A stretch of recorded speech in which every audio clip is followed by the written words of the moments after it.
Hello out there, vinyl community. Edward here, back from Prog Rock Tommy's Corner. Hello, music lovers, music collectors.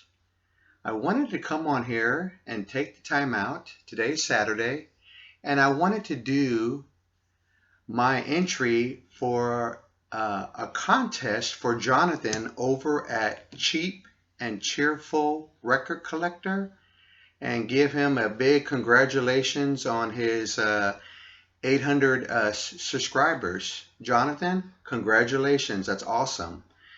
I wanted to come on here again, like I said, and do my entry for his contest. But let me share a few things. Jonathan, over at the Cheap and Cheerful Record Collectors channel, he has shown a lot of very cool jazz and blues records and all types of records that are just amazing to watch, and he's gotten such great deals on them, so that's very cool. And I know he's also done some videos that I enjoy where he showed about cleaning and taking care of and putting records into the collection, and that was also, those are cool videos to watch. I also know that he posted about coming down to where I live down here in Austin, Texas, and checking out some record stores here. So hopefully next time he's down here in this, as we say, in the neck of the woods, maybe we can meet somewhere and do some vinyl hunting. But again, congratulations, and I will leave a link to his channel so you can check it out.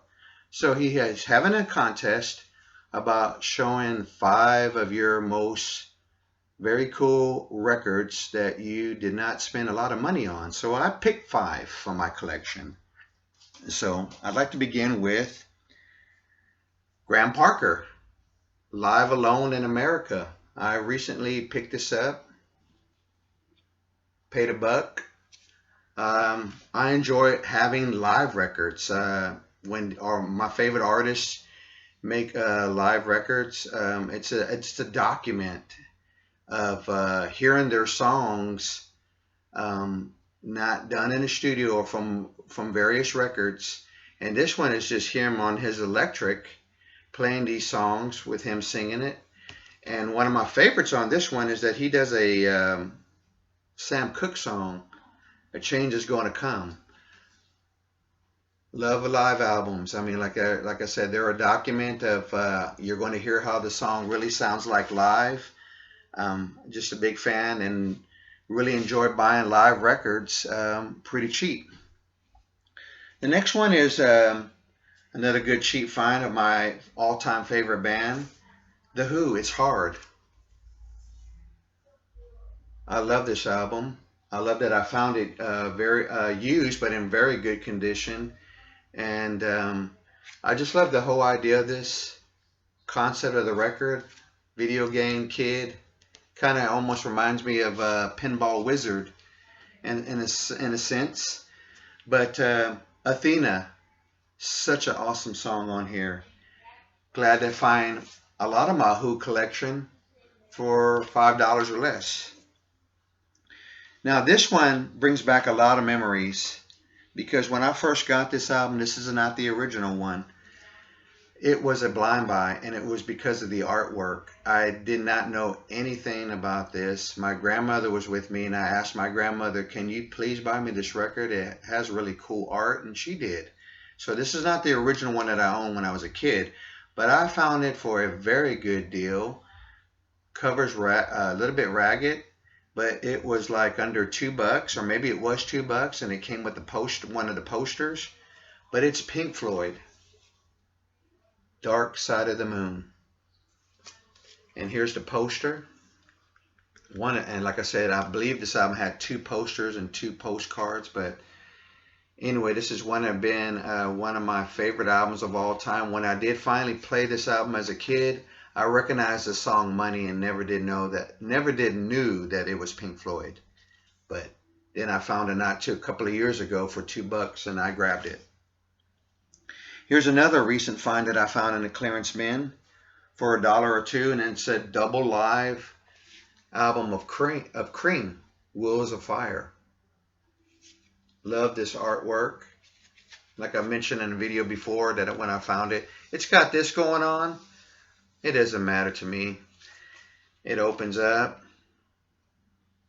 And I found out that it is a very nice, and I'll show it real quick, very nice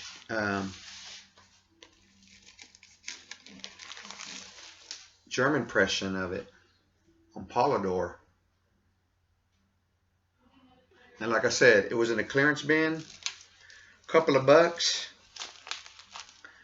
Brought that home with me. Was excited about getting it.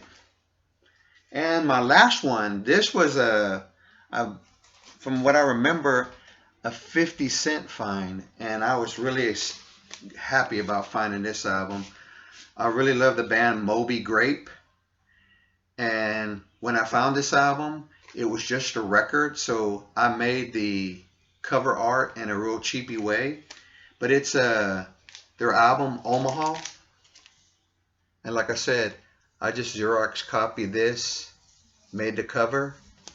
Here's the album, what it looks like. It apparently came from some library that used to, libraries back then used to let you check out records like books. So yeah, this is like a 50-cent find. Found one of these covers.